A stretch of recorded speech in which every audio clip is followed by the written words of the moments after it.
বেশ কিছুদিন ধরে দেশে রাজনৈতিক চলমান সংকট বিরাজমান। এর পেছনে রয়েছে পলাতক আওয়ামী লীগ ও ভারতের ষড়যন্ত্র।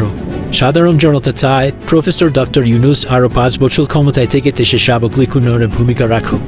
চলমান সংকট নিরসনে জনতা জাতীয় সরকারেরও দাবি করেন।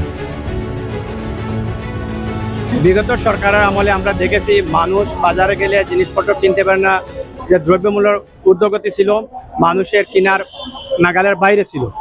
এখন আমরা এই দিন রমজান মাসে দেখেছি এবং এই সরকার অন্তর্বর্তী সরকার যখন তারা আসার পর থেকে দেখছি যে দ্রব্যমূল্যের দামটা আমাদের নাগালের ভিতরে আসছে, আমরা কিনতে পারি, বাজারে গেলে স্বাচ্ছন্দ্য বোধ করতে পারি।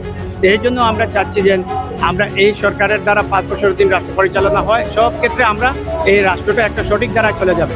আমরা এই সকল সংকটগুলো মোকাবেলার জন্য আমরা ডক্টর মোহাম্মদ ইউনূস সাহেবকে মিনিমাম ৫ বছর ক্ষমতায় রাখতে চাই, যাতে করে এই দেশটাকে অর্থনীতি বা বিভিন্ন সংস্কার দিক থেকে সে এগিয়ে নিতে পারে, উন্নয়নের কাজে সে সহায়তা করতে পারে।